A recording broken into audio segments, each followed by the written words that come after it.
Amém. Glória a Deus. Estamos aí de novo. O que eu queria compartilhar hoje é a respeito daquilo que a gente tem vivido aí como cultura, né, brasileira, sobre festas juninas, sobre tudo aquilo que envolve esse mês até o próximo aí, com os festejos aí das festas juninas. E algo me levou a pensar sobre isso, uma coisa que a gente já fez em tempos passados aí do manifesto, de ações evangelísticas que a gente ia para a rua, ia para as praças para poder fazer algum tipo de intervenção urbana. E foi justamente no mês de junho, julho, há uns 2008, 2009, por aí, que a gente foi fazer uma intervenção justamente fazendo com que as pessoas pensassem a respeito de tudo isso que é falado, de tudo isso que é colocado nessas festas juninas, né, que a gente já está acostumado aí. Então a gente veio trazer o entendimento de que quem são os santos dos dias de hoje, né? Porque fala-se muito dos santos que o catolicismo ele levantou, né, e colocou aí, mas nós nos esquecemos às vezes de que essas pessoas foram pessoas como nós, foram pessoas que tiveram um marco na história, fizeram algo e que muitas vezes elas hoje são veneradas como seres espirituais que podem abençoar, mas nós entendemos de acordo com a Bíblia que não é bem assim. Então eu queria orar, feche seus olhos aí. Deus, no nome de Jesus, nós queremos colocar o nosso coração, a nossa vida diante do Senhor, Pai. Que o Senhor possa tirar todo preconceito, toda indiferença, toda preguiça, Senhor, do nosso coração e do nosso entendimento, Paizinho. Que a gente possa sair daqui essa noite com um entendimento renovado, Paizinho, com um coração novo, Paizinho. Que o Senhor possa operar um milagre na nossa vida, Pai, no nome de Jesus. Amém. Amém. Então vamos lá. Em junho é comemorado o dia de Santo Antônio, São João e São Pedro. Então, dia 13 é dia de Santo Antônio, dia 24 dia de São João e dia 29 dia de São Pedro. Então, o que esses três caras eles fizeram lá atrás para que hoje houvesse esse culto, essa veneração a essas três pessoas? Eu não vou entrar no mérito dos milagres, daquilo que foram os motivos para que eles fossem santos hoje, mas eu quero entrar no aspecto da vida deles. Eu queria dar apenas uma pincelada a respeito daquilo que eles viveram. Então, Santo Antônio, ele viveu em 1190 até 1195. Ele morou em Lisboa, em Portugal. Tinha uma família rica, uma família que tinha posses, mas ele abdicou dessas riquezas, ele abdicou de tudo aquilo que a família dele podia dar para ele, de bom, de conforto, e ingressou na Ordem dos Franciscanos. Foi fazer missão em Marrocos, foi para lá, ficou doente, valeu, e teve que voltar. E fez sua missão ali na Europa, ali nas regiões de Portugal. Foi um cara que foi conhecido pela sua oratória boa e pelo seu bom conhecimento da Bíblia, da Palavra de Deus. E ele era muito carismático. As pessoas que conviviam com ele, onde ele passava, ele tinha um carisma que fazia com que as pessoas se ajuntassem a ele, ouvissem o que ele falava, que era a respeito da Bíblia. E ele morreu com 35 anos com problemas de saúde. Ele foi considerado como um dos títulos dele, Martelo dos Hereges, porque ele combatia algumas coisas que eram pregadas na época que ele não concordava.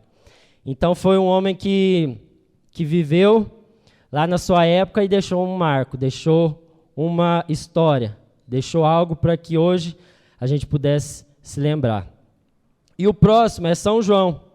São João, aqui e na cultura das festas juninas, é o João Batista, é aquele que veio antes de Jesus para preparar o caminho, foi o precursor de Jesus. Então ele era aquele que anunciava a chegada do Messias.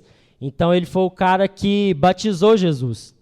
João Batista foi o cara que surgiu lá do nada, com panos de saco, comendo gafanhoto, bebendo mel, anunciando a chegada do Messias. Então esse cara foi aquele que batizou Jesus. E ele era conhecido por isso, por batizar as pessoas. Então ele pregava, ele ensinava, e ele já ia para o Rio Jordão lá batizar as pessoas, por isso que ele ficou conhecido como João Batista também. Então esse cara ele foi um dos primeiros profetas ali do Novo Testamento a anunciar a chegada do Messias. E ele foi preso, ele foi perseguido e ele foi morto, porque ele acusou, ele falou que o rei Herodes estava pegando a mulher do seu irmão Filipe, que foi verdade, tomou a mulher dele, ele foi repreender Herodes por conta disso. O que aconteceu? Rodou, foi preso, ficou 10 meses preso e ele foi morto. E teve sua cabeça decepada e levada lá para a mulher dele, porque foi esse o pedido que ela tinha feito, que queria a cabeça de João Batista. Então esse é o único que é comemorado o dia do seu nascimento, que foi dia 24, porque os outros santos é comemorado o dia da sua morte, mas João Batista se comemora o dia do seu nascimento. Então, agora vamos para Pedro, São Pedro. Quem foi Pedro? Pedro foi aquele cara que Jesus chegou lá e chamou ele para ser pescador de homens, porque ele era um pescador, ele vivia da pesca. Então Jesus vem, aparece para começar a sua missão e chama Pedro. Fala, Pedro, agora você vai ser pescador de homens. Então, esse São Pedro que é comemorado aí, que é santificado, é esse Pedro lá, o discípulo de Jesus. Foi esse cara que andou com Jesus, foi esse cara que negou ele 3 vezes quando Jesus estava indo para a crucificação. Foi ele que foi também perseguido e ele também foi morto. E ele foi crucificado. Mas ele não aceitou ser crucificado como Jesus ia ser, como ele foi. Mas ele pediu para ser crucificado de cabeça para baixo. Para vocês perceberem e verem o nível de devoção, o nível de santidade, o nível de comprometimento que esse homem tinha. Pedro foi o primeiro bispo de Roma. E foi ele, juntamente com Paulo, que começou toda ali a história da igreja primitiva. Quando você vai ler lá todo o livro de Atos, você vai ver Pedro e Paulo nas brigas ali com os pagãos. Você vai ver os dois ali testemunhando, pregando, sendo perseguidos e levantando os pilares da igreja primitiva, levantando os pilares da igreja de hoje. Então, Pedro também foi onde ele foi sepultado, foi onde foi erguida a Basílica de São Pedro, do Vaticano. Então, ali o pessoal todo vai para poder cultuar e para poder venerar esse santo, porque foi no local onde ele morreu que foi erguida essa basílica. Então, Pedro foi esse cara. Pedro foi mais um desses que morreram em nome da sua fé. Foi mais um daqueles que foram perseguidos, torturados e mortos de maneira truculenta, porque naquela época o negócio era feio. As pessoas eram mortas com crueldade. E tantos outros santos aí que são colocados aí no catolicismo, que a gente podia falar aqui, mas eu não vou falar, eu vou ficar só nesses 3, que a gente pode pegar a história, se a gente vê a história deles, a gente vai ver essa história de devoção, essa história de homens que entregaram as suas vidas em favor do Evangelho, que entregaram as suas vidas em favor do reino de Deus. Então foram homens que deixaram marcas na história, foram homens que até hoje é contada a história deles, porque eles entenderam o seu chamado, eles entenderam aquilo que Deus chamou eles para fazerem, de acordo com o seu dom, de acordo com o seu chamado, e eles fizeram. E eles pagaram um preço de sangue, um preço muito alto, por professarem a fé e por fazerem a revolução que eles fizeram lá no passado. Então foram homens que nos inspiraram, foram homens que construíram os pilares da igreja, foram homens que combatiam as heresias, mas que foram mortos por conta disso. E aí o que a gente pensa, o que a gente começa a analisar e a fazer da nossa vida, vendo a vida desses homens, vendo o que eles fizeram, vendo a sua história, porque não adianta nada a gente contemplar, a gente ver e ficar por isso mesmo. Mas algo que eu queria trazer a reflexão para nós essa noite, e eu queria que você abrisse lá em João, no capítulo 17.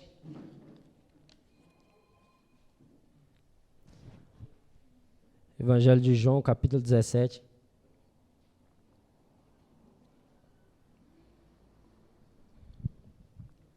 A partir do versículo 15.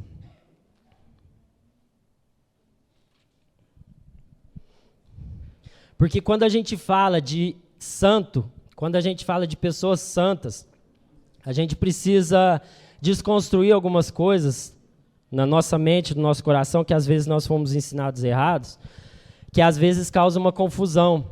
Às vezes a gente associa a palavra santidade com essas pessoas ou com aquelas imagens de esculturas e daqueles caras que não erravam, daquelas pessoas que eram o santinho do pau oco ali e que elas tinham um contato direto com Deus e que elas eram diferenciadas de outras pessoas. O que a gente precisa entender, o conceito de santidade para nós hoje é diferente às vezes do que aquilo que foi pregado, daquilo que é falado ou daquilo que você entendeu, daquilo que você aprendeu às vezes na vida. Então, aonde a gente vai entender o conceito de santidade? Com Jesus. Ele começa a nos ensinar esse conceito de santidade. Ele começa a falar ali, lá no começo do seu ministério, e nos dá pistas para que a gente possa entender, e depois lá no Novo Testamento, lá nas cartas de Paulo, a gente vai ter uma compreensão melhor disso, mas Jesus começa a nos dar pistas, a nos mostrar qual seria o caminho de santidade que a gente deveria seguir. Então, lá em João 17, no versículo 15, ele fala assim, ó, não peço que os tire do mundo, mas que os guarde do maligno. Assim como eu não sou do mundo, eles também não são. Que eles sejam teus por meio da verdade. A tua mensagem é a verdade. Assim como tu me enviaste ao mundo, eu também os enviei. Em favor deles, eu me entrego completamente a ti. Faço isso para que, de fato, eles também sejam completamente teus. Até aí. Em algumas versões vai falar aí, eu me santifico, né, em favor deles. Então, o que a gente precisa entender? Que santidade, irmãos, é um processo. A partir do momento que a gente tem um encontro com Deus, a partir do momento que a gente é iluminado no nosso entendimento, agora nós devemos caminhar em um processo de santificação. E que ele vai acabar apenas quando a gente morrer. Quando acabar tudo. E o que a gente precisa entender é que santificação quer dizer separado para e não separado de. Porque muitas vezes a gente acha que ser santo é aquele que tem que se excluir das coisas do mundo, é aquele que tem que ficar separado das pessoas que não confessam e não professam a sua mesma fé. Ser santo é aquele que tem que se isolar, tem que ir para o monte, tem que ficar ali recebendo a revelação. E ai daqueles que cruzarem o caminho dele, porque às vezes serão fulminados pela sua santidade. De tão santo que ele é, de tão próximo de Deus que ele é, as pessoas ao redor dele têm medo de chegar perto, porque o cara é sem erro, o cara não tem falha alguma, e ele está em contato direto com Deus. Mas não, santidade é ser separado para uma missão, ser separado para uso exclusivo de Deus. Ser santo é você obedecer a Deus. Ser santo é você se dedicar completamente a Deus e viver a sua vida em função disso. E nada mais. Aqui Jesus ele deu esse exemplo. Ele falou, olha, eu me santifico para que eles possam te ver. Eu não peço que você os tire do mundo. Então, aí já começa a quebrar algumas coisas. No processo de santificação, não é para que a gente possa se isolar do mundo. Mas Jesus, ele ora e ele já fala claro isso. Olha, eu não quero que você os tire do mundo, mas que os livre do mal. Então, eu me santifico para que eles conheçam a verdade. Então, na nossa vida, a gente precisa se santificar dia após dia para que as pessoas possam ver Deus. Para que as pessoas possam olhar para a nossa vida e ver o Pai. Não para que elas possam ver uma pessoa que não erra. Não uma pessoa sem erro, sem mácula, sem nada de defeito. mas para que elas possam olhar para a minha vida e para a sua vida e ver, eis aí um homem e uma mulher de Deus. Porque se não fosse assim, Deus, assim que nós se convertêssemos, Ele nos matava.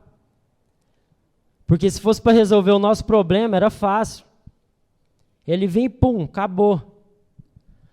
Mas o propósito e o plano de Deus não é esse.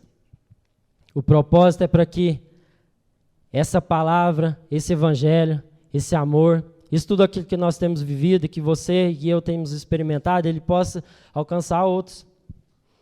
Então agora eu me santifico, não é para que eu possa ver Deus, é para que as pessoas vejam Deus através da minha vida. Porque senão eu vou estar indo para um viés totalmente contrário à palavra de Deus. E aí as pessoas que às vezes não professam a mesma fé que a sua, elas vão se afastar de você. Elas vão se afastar de nós, porque a gente está vivendo de forma errada. Porque a gente não entendeu o que é ser santo. Porque às vezes a gente está lendo a Bíblia, a gente está fazendo jejum, a gente está orando, olhando para o nosso próprio umbigo, para que eu possa ver Deus. Não, eu já vi Deus. Eu já vi Deus. Ele já iluminou os olhos do meu coração. Então agora eu busco essa santificação para que as pessoas possam ver Ele. Para que Deus possa ser visto. Então nós temos que entender isso. E aí lá em 1 Pedro, no capítulo 1, no versículo 13,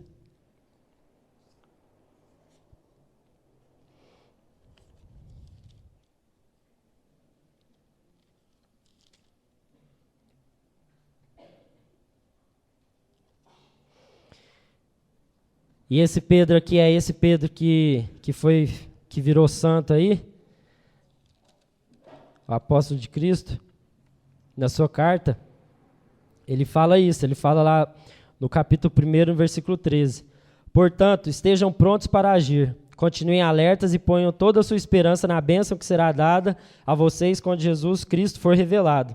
Sejam obedientes a Deus e não deixem que a vida de vocês seja dominada por aqueles desejos que vocês tinham quando eram ignorantes. Pelo contrário, sejam santos em tudo que fizerem, assim como Deus que os chamou é santo, porque as Escrituras Sagradas dizem, sejam santos, porque eu sou santo. Então, santidade é isso. É você deixar se levar por aquilo que é a vontade de Deus para a sua vida. Santidade é você não mais se deixar dominado pelos seus desejos carnais. É não mais você ser dominado pelo seu velho homem, que te leva para longe de Deus dia após dia, a cada manhã. Se santificar é ser dominado pelo Espírito Santo de Deus. Ser santo é você ser separado e entender que você tem uma missão. E que agora não dá para viver de outra forma, não dá para viver de outra maneira, se não for a forma e a maneira com que Deus tem para nós. Ser santo é se entregar completamente a Deus. Sede santos, porque eu sou santo. Sejam obedientes e não deixem que a vida de vocês seja dominada pelos desejos que vocês tinham quando eram ignorantes. Então é isso. Sejam santos, porque eu sou santo, diz o Senhor. E aí lá em Colossenses, no capítulo 2, Paulo ele começa a ser bem direto quanto a isso. Paulo, na sua carta aos Colossenses, lá no capítulo 2, a partir do versículo 20, ele vai começar a desconstruir isso também. E aí eu queria que você abrisse lá também.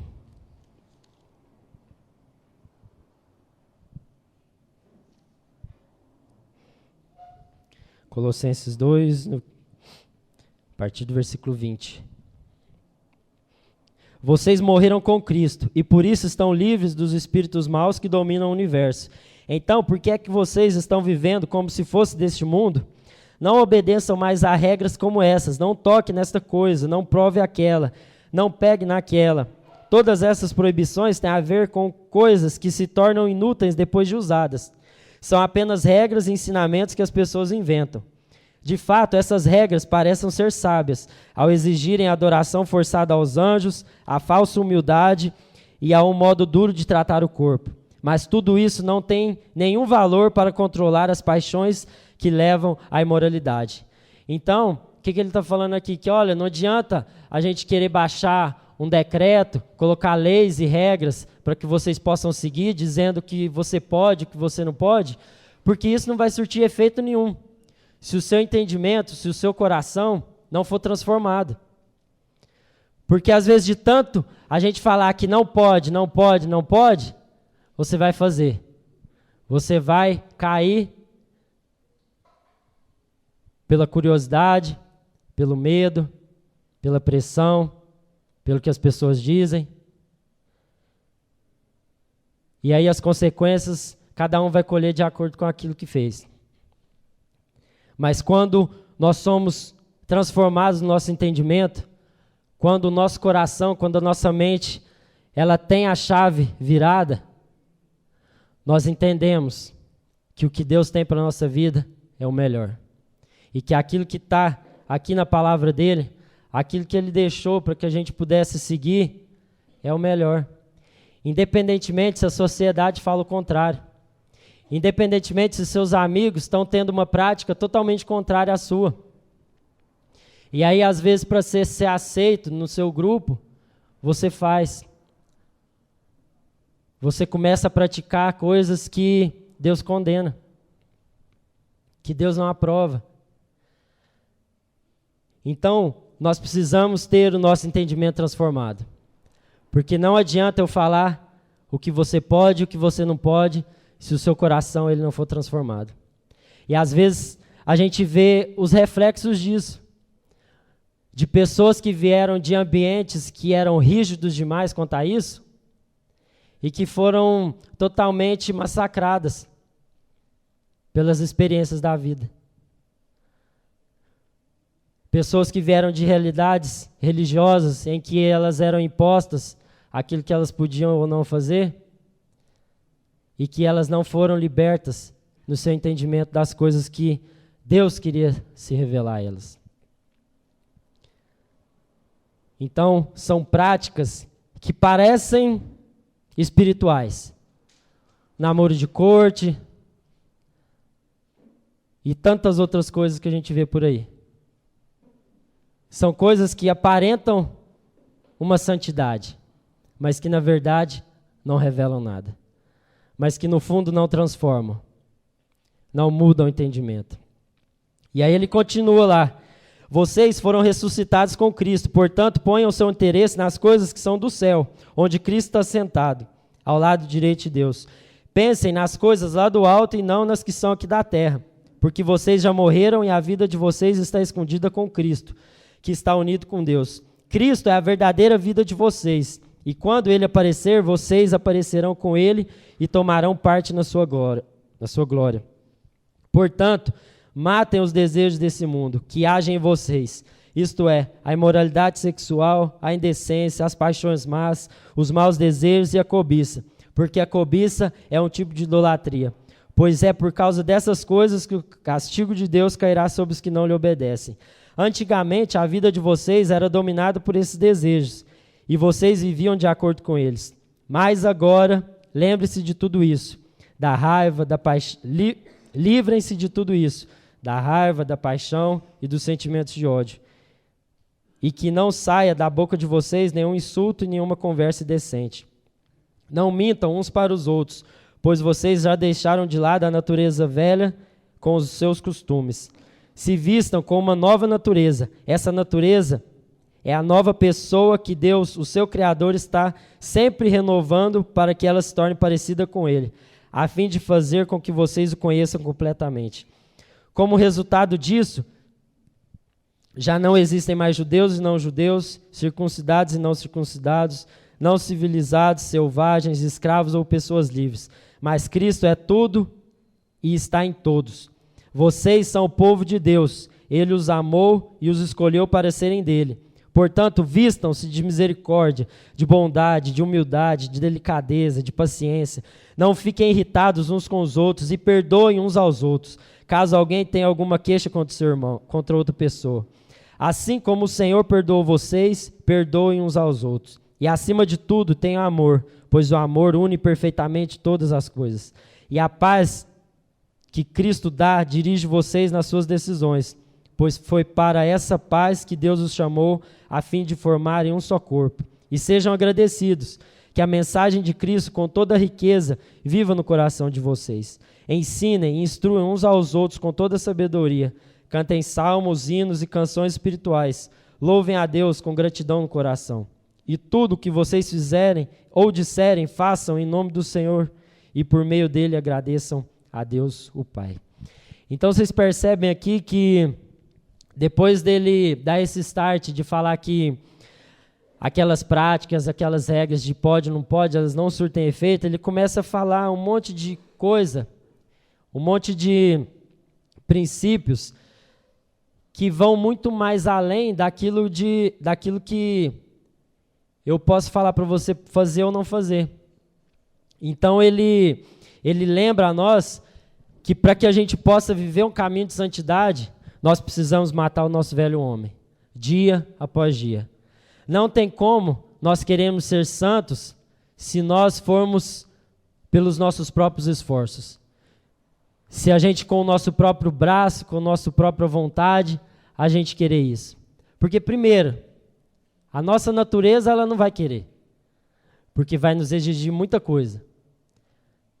A natureza humana ela vai contra isso. Então, tudo aquilo que começa no homem não tem como terminar em Deus. Então, se o seu esforço em ser santo, em buscar a santificação de Deus para a sua vida, tem começado em você mesmo, e você tem percebido que não tem conseguido, é porque você não está indo na fonte. É porque você não está buscando aonde deveria buscar. Porque a nossa natureza humana, ela produz tudo aquilo que é contrário àquilo que o Espírito de Deus quer de nós. Então, às vezes, você está na luta e não consegue romper nesse processo de santidade, abandonar certas práticas que no seu coração Deus já falou para você abandonar, é porque você está tentando com seus próprios esforços. E tudo aquilo que começa no homem, termina no homem. Então é necessário que você comece esse processo de santificação em Deus, matando o seu velho homem e deixando com que a nova natureza gerada e criada em Deus possa reinar no seu coração. Porque aí vai ser gerado todos os frutos que Deus espera que a gente gere. Aí os frutos do Espírito Santo vão ser gerados. Porque a fonte, porque de onde está vindo essa busca, está vindo aqui, está vindo a palavra, está vindo de Deus. E tudo aquilo que vem de Deus vai terminar em Deus. Então, no nosso processo de santificação, a gente precisa entender isso. Esses homens que viveram lá antes de nós e que fizeram a história, eles tinham muitos atributos, eles tinham muitas características que a gente precisa aprender e precisa colocar em prática na nossa vida. E é ter a mente dominada por Cristo. Paulo fala repetidas vezes a respeito de você ser dominado pelo Espírito, a respeito de você encher o seu coração, encher a sua mente, encher a sua vida com coisas boas, com coisas puras, com coisas agradáveis. Mas às vezes a gente vai ao contrário disso. Às vezes a gente está enchendo o nosso coração de tanta porcaria, de tanta notícia ruim, de tanta tragédia, de tanta desgraça, de tanta coisa que nos afasta de Deus. E aí a gente quer viver uma santidade e não tem como. Porque o nosso coração ele está cheio de sujeira. A gente gasta mais tempo se alimentando de coisas que vão nos afastar de Deus do que de coisas que vão nos aproximar dele. Então a gente pode medir isso com quanto tempo a gente tem orado, quanto tempo a gente tem lido da palavra, Quanto tempo da nossa semana a gente dedica para que seja 5 minutos, sei lá, a gente fechar os nossos olhos e falar com o nosso Pai? Quanto de Facebook, de celular que a gente tem deixado de lado às vezes para poder buscar algo de Deus para a nossa vida? A gente passa o dia inteiro no celular, mas não passa 5 minutos sequer lendo a palavra, buscando de Deus. E aí a gente quer viver uma santificação, a gente quer viver uma vida espiritual e não consegue. Porque a gente está se enchendo de coisas que nos afastam. Que a gente está enchendo o nosso coração, os nossos olhos, de coisas que Deus não está. Então a pergunta é, com o que nós temos enchido os nossos olhos? O que tem enchido o nosso coração? Para onde tem olhado os seus olhos? Aonde está o teu tesouro?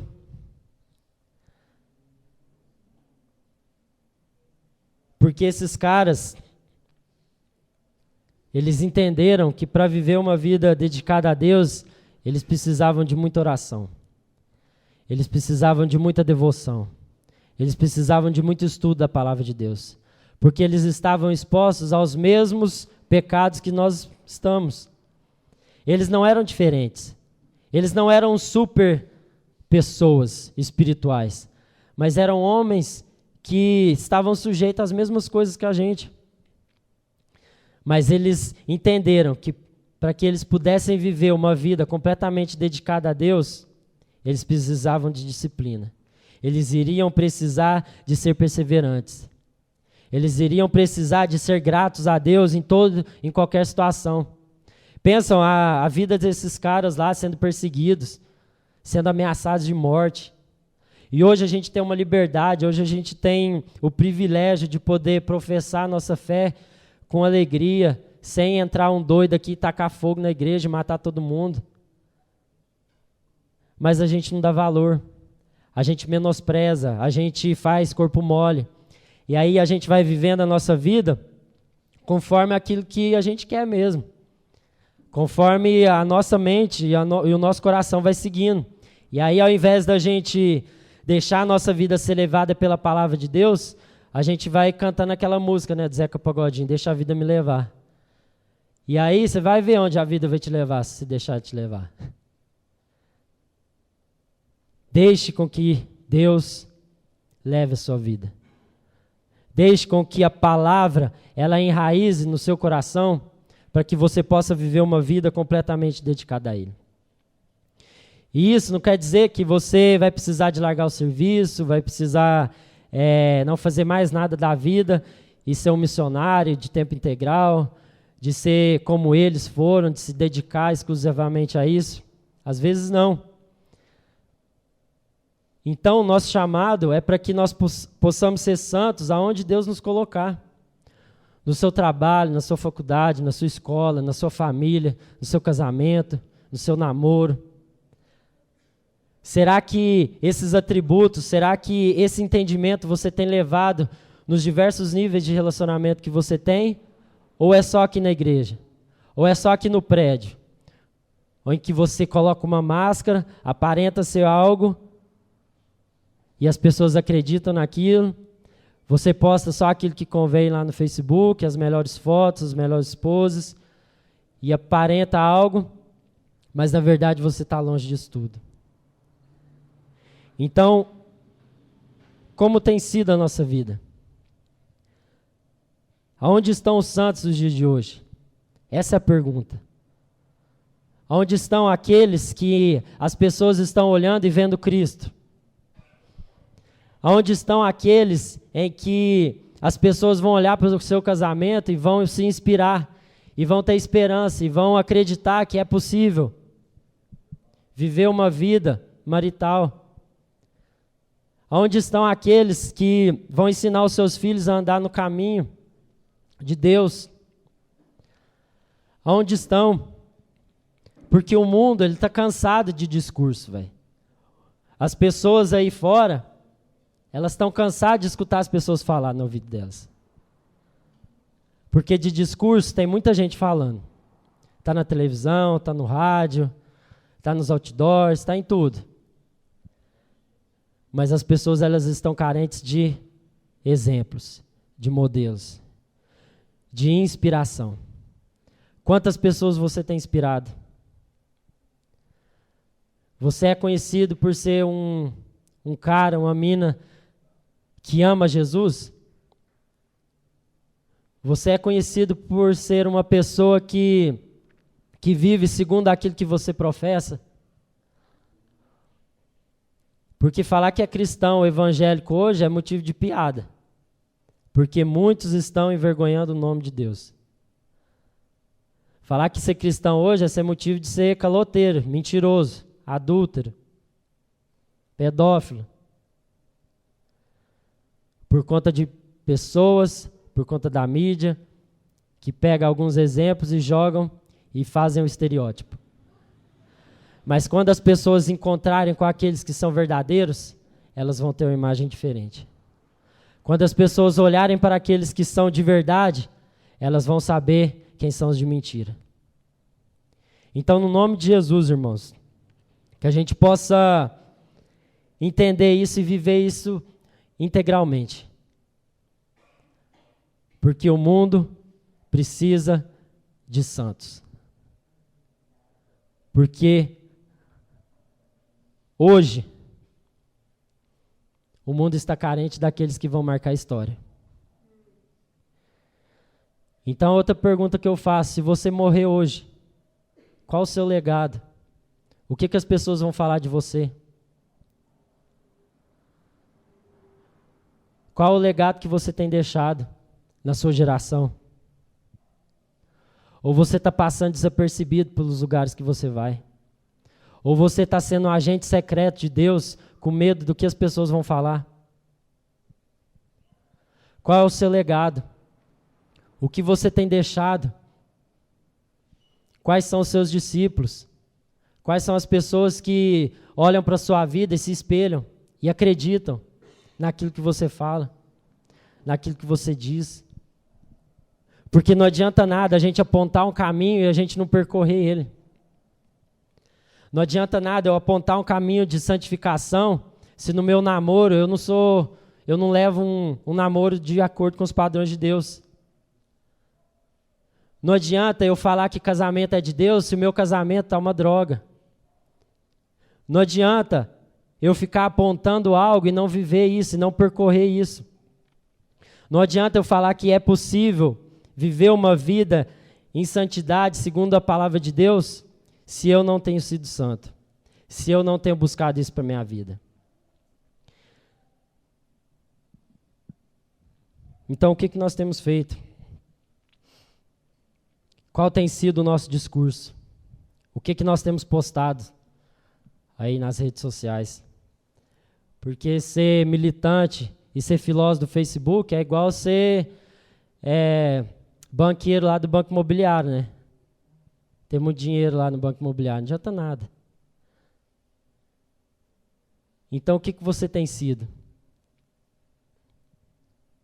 Não adianta nada a gente pedir por igualdade, por justiça, por igualdade social, por ajudar o próximo, se 100% da nossa renda está destinada a nós mesmos. Se nem o dízimo e a oferta a gente é capaz de cumprir. A gente é fiel. Então, qual bandeira a gente tem levantado? O que nós temos vivido? Porque não vai passar de religiosidade. Não vai passar de apenas palavras ao vento, se nós não nos empenharmos em viver isso. Então, no nome de Jesus, que a gente possa encarnar essa palavra. Que a gente possa entender que a santidade, ela é um chamado para todos nós. Que ela não foi algo específico para algumas pessoas lá no começo do século, mas ela é algo para todos nós. Ela é um chamado universal para todos aqueles que entendem que nasceram de novo em Cristo Jesus. Chamar os meninos de louvor aí, a gente encerrar.